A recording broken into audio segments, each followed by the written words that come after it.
Hey guys, welcome back to channel. Hope you all doing good guys. இன்னைக்கு இந்த வீடியோவில் ரொம்ப டேஸ்டியாக ரசம் எப்படி பண்ணுறதுன்னு தாங்க பார்க்க போகிறோம். வாங்க வீடியோக்குள்ளே போகலாம். வீடியோக்குள்ளே போகிறதுக்கு முன்னாடி நம்மளோட சேனல் ஃபஸ்ட் டைம் பார்க்குறதா இருந்தால் மறக்காமல் சேனல் சப்ஸ்கிரைப் பண்ணிக்கோங்க.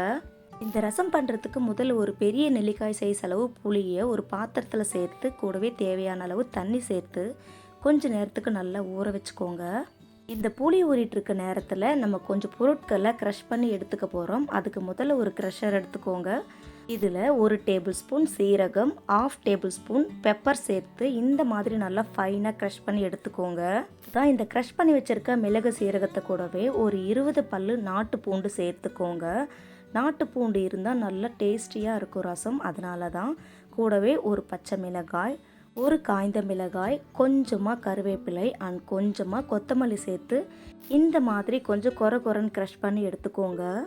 அடுத்ததான் நம்ம ஊற வச்சிருக்க புளியை கையால் நல்லா கரைச்சி அதுக்கப்புறம் வடிகட்டி வேற ஒரு பாத்திரத்தில் சேர்த்துக்கோங்க. இப்போ இந்த புளி கரைச்சல் கூட ஒரு 1/4 டீஸ்பூனுக்கும் கம்மியாக மஞ்சள் தூள் சேர்த்துக்கோங்க. கூடவே தேவையான அளவு கல்லுப்பு, அப்புறம் ஒரு பிஞ்ச் அளவு பெருங்காயத்தை சேர்த்துக்கோங்க. இது கூடவே நம்ம க்ரஷ் பண்ணி வச்சுருக்க இன்க்ரீடியன்ஸும் சேர்த்துக்கோங்க.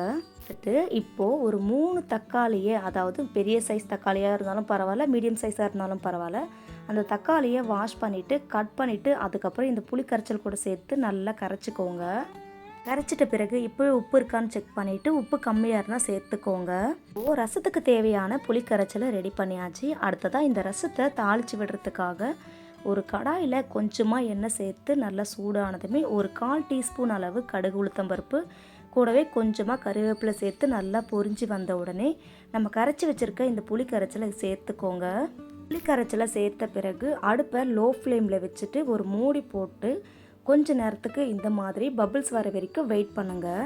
ரசத்துக்கு மெயினாக நல்லா கொதித்து வரக்கூடாது. இந்த மாதிரி பபிள்ஸ் வந்த உடனே அடுப்பை ஆஃப் பண்ணிவிட்டு கடைசியாக கொஞ்சமாக கொத்தமல்லி சேர்த்து சர்வ் பண்ணிவிடுங்க. அவ்வளோதாங்க, நம்மளோட சூப்பரான டேஸ்டியான ரசம் ரெடி ஆகிடுச்சு.